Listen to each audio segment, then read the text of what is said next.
Cody Haddon was forced to pull out of his matchup against Malcolm Wellmaker this weekend.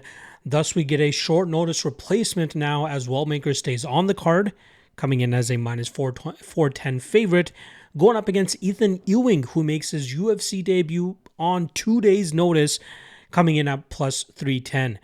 Now, just quickly talking about Wellmaker, obviously undefeated, 10-0, nasty striking, very fast hands, good power as well, which is why he's been able to finish his last 4 opponents. And obviously putting a beating on Chris Moutinho the way that he did last time out. I'm sure he was very happy to do that, especially in front of his home state of Georgia. He was very excited to fight on this MSG card, and I'm sure very demoralized after Series City pulled out a few days after that matchup was announced. But luckily, we had Cody Haddon step in. And then I'm sure he was demoralized once again once Haddon was forced out. But luckily, the UFC is leaning on Ethan Ewing to come in and allow Wellmaker to still make the walk to the cage in the world's biggest, not biggest, probably most famous arena, Madison Square Garden. Now, I have some issues in terms of Wellmaker's striking defense at times. He can be hit. He leaves his chin up in the air sometimes. He has been obviously hit by prior opponents, but luckily he's been able to roll with a lot of those shots, or those guys don't have too big of a power threat for him to really worry too much about him. But again, 31 years old, still quite, new-ish in the MMA game, although with a clean 10-0 undefeated record, obviously he has a lot of promise and potential, but has really got to start getting to it now, especially at 31 years old. Now he's going up against Ethan Ewing, who just won the A1 Combat title just this past Saturday. It was Saturday or Sunday that he won, where he knocked out former Dana White Contender Series fighter Billy Brand.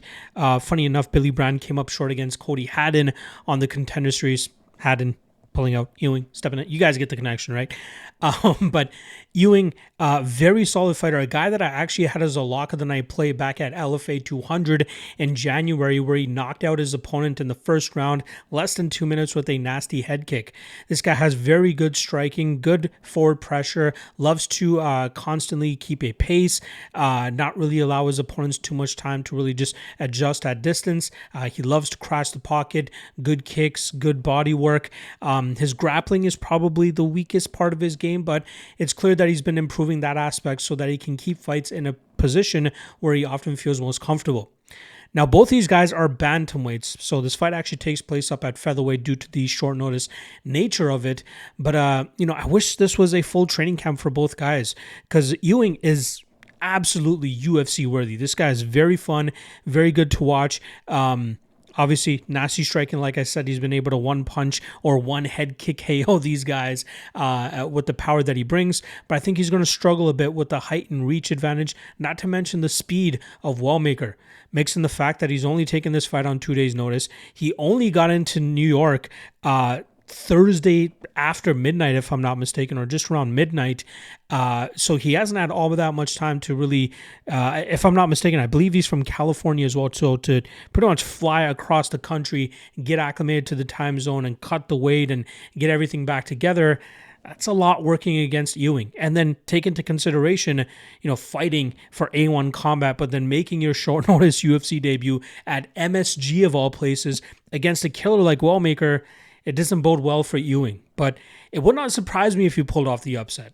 But with all the scenario and the circumstances surrounding this fight, it's hard for me to nut up and take the underdog in the spot. I expect Wellmaker to get the win. I expect him to get the knockout, but I don't want to parlay him at minus 410. There are other spots you can lean on throughout this card. Ewing is capable of pulling off the upset. This kid is talented, but I think he's really up against it here against Wellmaker. So I'll go Wellmaker by knockout, but keep an eye on Ethan Ewing, man. This kid could be something special, once he gets that full training camp in his second UFC matchup.